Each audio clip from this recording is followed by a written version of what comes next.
Dear God, I realize that I've been quiet recently, and to be honest, I think I realize that you just aren't listening. For the last 20-odd years, I would ask you for help and guidance, wisdom, strength, patience, and of these you gave me none. I would seek answers in and from you, and I would receive none. I would knock on every door I could find in my darkness, and you opened none to shed light on my path or guide me to a new path. You told me that you would never leave me or forsake me, but I finally realized that you can't leave or forsake me. Not because you're omniscient, not because you promised, not because my mom and dad always told me that you would be there for me, not because I have relied on talking to you for most of my life, but because you exist only in my imagination. I know it's hard for you to imagine me leaving you. I know it must feel as though I'm rejecting you, and that there is something you can do to make me want to be with you again. But honestly, you are harmful to me and to those that I love. This is the one time that I can honestly and truthfully say, it's you, not me. I've seen you infect the lives of my family, leading to a mother that lives her life waiting for you to answer just one of her prayers in a way that life itself cannot answer, leading to a sister so dogmatically aligned that her children have no hope but to become clones of her beliefs and naivete, leading to a constant view of the black sheep son that I am as searching through this world to find something as meaningful as you, and that eventually I will come back to you as the only constant I can rely on. I'm sorry to say this, God, but you have never been constant. I used to listen to you and it never led to success. I used to read your words and it never gave me hope or comfort. I used to pray to you in good times and in bad times, and always, the response was just the sound of the rushing of blood in my ears. I used to cry out to you to save me from the attacks of evil, and it always ended with me finally crying myself dry, pulling myself up, and deciding, God or no God, I'd have to make my own decisions and get on with living my life. I have to think for myself and stop thinking that you're going to intervene on my behalf. I have a life to live, and I only have one chance to live it. I can't and will not wait for you to make it a good or worthwhile life. Because if you are there, you aren't listening. And if you are listening, you don't care. And if you do actually care, you are quite the asshole in the way you show it. So, one last time, God, if you exist, and my logic, discretion, and intellect are wrong, please forgive me.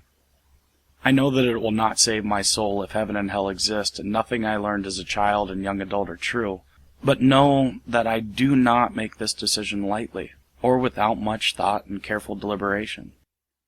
Blind faith has done nothing for me, for my family, or for my friends, while on the other hand, logic, determination, hard work, and intelligence have begat us so much. To give you praise for our successes removes the wonder of our own ability, and it cheapens the value of our lives. No longer can I allow your judgment to rule over my life, because it is my life. Heaven be damned, the greatest gift life has to offer is being here, now, alive, and able to make of my life that which I deem important and worthy without simply waiting for the inevitable swipe of death's scythe to send me to the streets paved with gold and harps and rose gardens. God, if you exist, tell my children that I never met, that I love them, and I wish that I could have met them someday, but that I also can't spend my waking moments of existence hoping that I will, hoping that the great reunion will happen.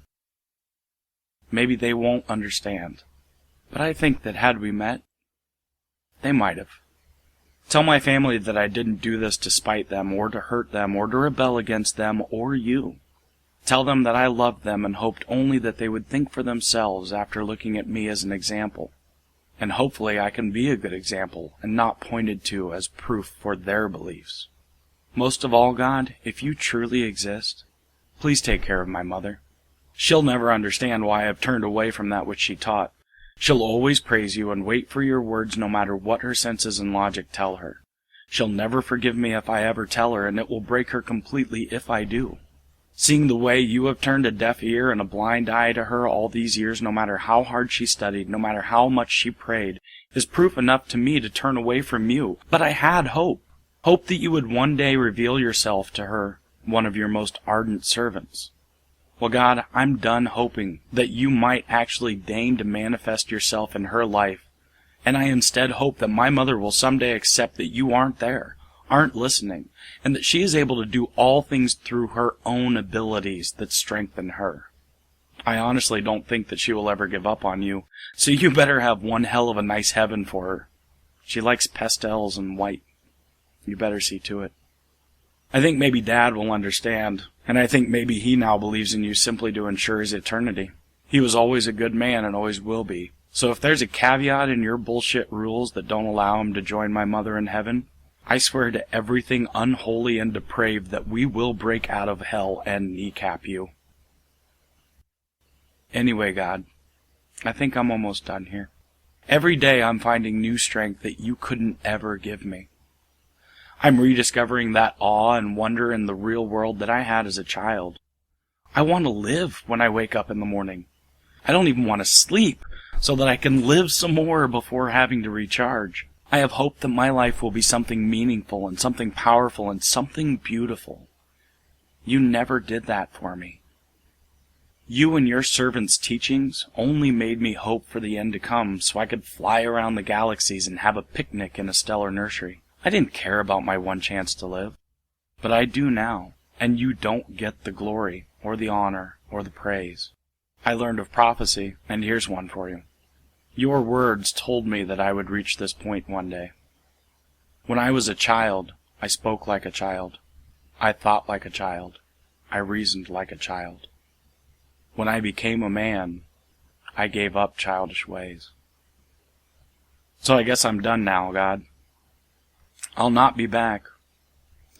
And whenever I doubt that I made the right choice, I'll work through it and remember how much more existence is worth now that I have regained sovereignty over my life. Goodbye, God.